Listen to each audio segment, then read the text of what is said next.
part of the reason why I wanted to talk to you, besides the fact that you are a colleague and are so wise, and I value so much your opinion.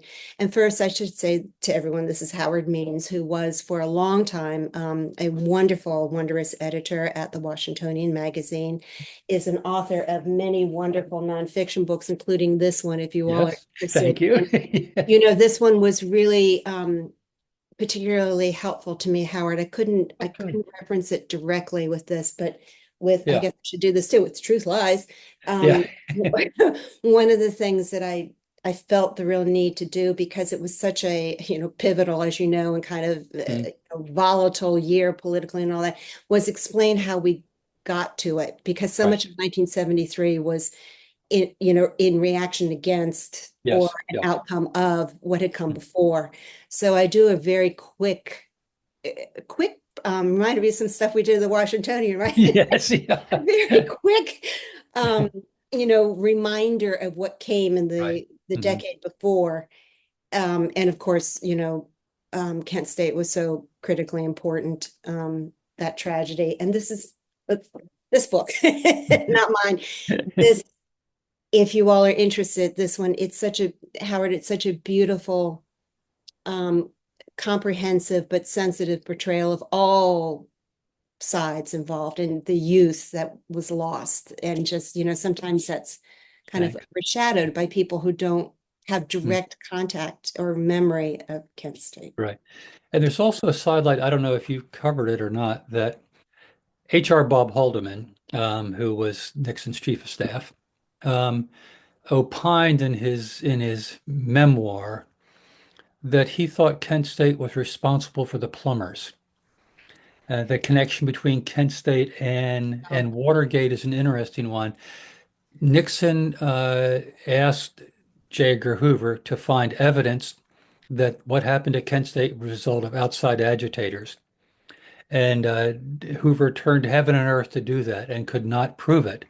And Nixon lost faith in Hoover at that point, and at some point created the plumbers to do the work that he thought the FBI should be doing for him. Wow. And And Haldeman stood by that. It was really quite interesting. I just interviewed John Dean, who was a Did you? Oh, fascinating, that's right. You did. I Yes. Yeah. did. It was Yeah. Yeah. fascinating interview, lovely gentleman. Hmm. Hmm. And very, he's obviously he has the answers that he wants to give and gives them really, Right. Hmm. again, comprehensive and full Yeah. throated and wonderful. But he talked about how that it's so important to remember that Watergate would not have happened but for the Pentagon Papers. Hmm. Yes. Yeah. Exactly as you're saying, that the connection with the plumbers, but that makes sense that it would go all the way back to Kent Yeah. State. Because one of the things that he talked about, I read his 60,000 word Yes. testimony, which was Right. fascinating. Right. Yes. Yeah. And one of the episodes that he related then, as a Hmm. 34-year-old, can you imagine, having to stand up in front of the nation like that? But he talked about how Nixon authorized, oops, I'm so sorry, authorized, I'm on so many fundraising emails now. Anyway, authorized roughing up Yes. anti-Vietnam War Hmm. protesters who might be in Lafayette Park.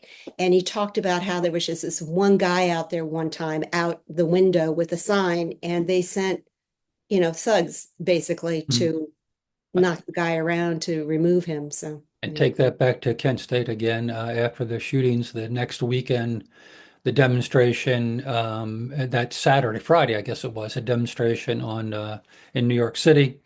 Their mobs, the protesters are marching to Gracie Mansion, and they're intercepted by Brennan's construction workers union. They beat the living beat Jesus out of them with lead pipes and other things.